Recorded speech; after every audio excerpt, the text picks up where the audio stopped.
बाजार में महंगाई है, लेकिन अच्छी खबर आई है। भारत ने ब्रिटेन को औकात याद दिलाई है। 2030 तक मोदी रहे पीएम तो अमेरिका भी होगा पीछे। देश बिकेगा नहीं बल्कि आगे बढ़ेगा। 5 ट्रिलियन का मजाक बनाने वाले 8 ट्रिलियन देखकर पागल हो जाएंगे। बन रही है प्लानिंग। जो कहते थे मोदी देश को बेच देंगे, अर्थव्यवस्था पर उनका ज्ञान जीरो है, वो एक खबर देखकर घबरा गए हैं। विपक्ष के नेता से लेकर बड़े बड़े अर्थशास्त्री तक ये पचा ही नहीं पा रहे हैं कि भारत मोदीनॉमिक्स की बदौलत अर्थव्यवस्था के क्षेत्र में ब्रिटेन से आगे कैसे निकल गया है। ये मोदीनॉमिक्स क्या है और ब्रिटेन के बाद अमेरिका को पीछे छोड़ने की प्लानिंग कितनी तगड़ी है, वो हम आपको बताएं। उससे पहले सुनिए कि अर्थव्यवस्था में दुनिया भर में भारत की रैंकिंग बढ़ना कितनी बड़ी बात है। जब दुनिया में मंदी छाई है तो भारत में तरक्की कैसे हो रही है, इसके पीछे मोदी मैजिक है या फिर कहानी कुछ और है। मोदी ने 2047 का सपना दिखाया, कितनों ने मजाक बनाया, अब रिपोर्ट अच्छी आई तो सब बेहोश हो गए। भारत 2012 तक अर्थव्यवस्था के मामले में 11वें नंबर पर था, लेकिन अब नंबर 5 पर पहुंच गया है।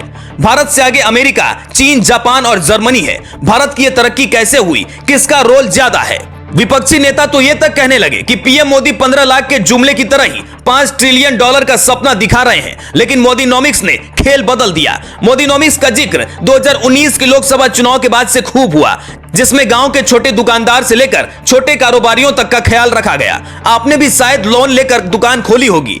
अगर आप किसान हैं तो खाते में 2000 रुपये आते होंगे। यह सब अर्थव्यवस्था को सुधारने के लिए ही था, लेकिन कई नेताओं ने इसकी तर्ज पर फ्री की रेवड़ी बांटनी शुरू कर दी है, जिससे देश के खजाने को नुकसान हुआ है। फ्री की बजाय लोगों के हाथ में सीधा पैसा आए तो उससे अर्थव्यवस्था तेजी से सुधरती है। जब लोगों के पास पैसा आए तो लोग महंगा सामान भी खरीदने लगे। इससे सरकार का खजाना भरा, टैक्स वसूलने पर जोर दिया गया। यहां तक कि पेट्रोल डीजल की कीमतें भी बढ़ी ताकि सरकार के पास पैसा आ सके और देश की अर्थव्यवस्था तेजी से बढ़ सके। इसका नतीजा यह हुआ कि मार्च की तिमाही भारत की अर्थव्यवस्था 854.7 अरब डॉलर पहुंच गई, जबकि ब्रिटेन की अर्थव्यवस्था 816 अरब डॉलर पर ही सिमट गई। पीएम मोदी ने कहा था कि देश को अपने दिमाग से गुलामी की निशान को मिटा देना है। अब तक हिंदुस्तान यही समझ रहा था कि जिस ब्रिटेन ने हम पर राज किया है वो दुनिया का किंग है, लेकिन भारत ने पीछे छोड़कर कह दिया कि तुम्हारे दिन खत्म हुए, अब हमारे दिन शुरू हो गए हैं। ब्रिटेन को पीछे छोड़ने के बाद अब भारत की प्लानिंग अर्थव्यवस्था में नंबर 1 बने, अमेरिका को पीछे छोड़ने की है। लेकिन ये इतना आसान काम नहीं है, इसलिए मुख्य आर्थिक सलाहकार डॉक्टर वी अनंत नागेश्वरन की पूरी टीम इसमें जुटी हुई है। मुख्य आर्थिक सलाहकार ही वित्त मामलों पर अपनी राय वित्त मंत्री को देते हैं, फिर बात प्रधानमंत्री तक पहुंचती है और फैसले लिए जाते हैं। एक्सपर्ट कहते हैं कि भारत अगर टैक्स वसूलने पर ढंग से ध्यान दे और फ्री की रेवड़ी बांटना बंद कर दे तो अमेरिका को पीछे छोड़ना मुश्किल नहीं होगा। इसलिए पीएम मोदी बिजली पानी फ्री बांटने पर सख्त हैं। सीएम योगी ने तो फ्री राशन तक बंद कर दिया। हम आपको वो गणित समझाते हैं जिसमें भारत अमेरिका को पीछे छोड़ सकता है।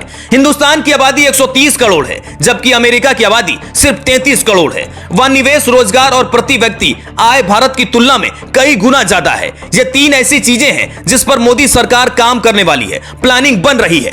करोड़ों के किसानों ने अर्थव्यवस्था को संभाला, अब मेक इन इंडिया उसे बढ़ा रहा है। भारत 2030 तक 8 ट्रिलियन डॉलर तक पहुंचेगा, फिर 2050 तक 20 ट्रिलियन डॉलर। अभी अमेरिका की अर्थव्यवस्था 18.1 ट्रिलियन डॉलर की है, जबकि चीन दूसरे नंबर पर है। चीन को पछाड़ने के लिए भारत कई तरह की रणनीति अपना रहा है। पहले भारत नंबर 5 से नंबर 2 तक पहुंचने के लिए जोर लगाएगा, फिर अमेरिका को पीछे छोड़ेगा, जिसमें 20-30 साल का वक्त लग सकता है, क्योंकि अर्थव्यवस्था की रफ्तार सिर्फ कह देने से नहीं बढ़ती, बल्कि उसके लिए दुनिया के हालात, देश का विकास, सड़कें, पानी, बिजली, रिजर्व भंडार और कंपनियों का तेजी से बढ़ने पर निर्भर करता है। इसलिए अगर नंबर 1 बनना है तो 130 करोड़ हिंदुस्तानियों को मेहनत करनी होगी, क्योंकि जो देश 10 साल में दुनिया के 2 बड़े देशों को पछाड़ सकता है वो अगले 30 सालों में कुछ भी कर सकता है। Bureau report, global Bharat TV.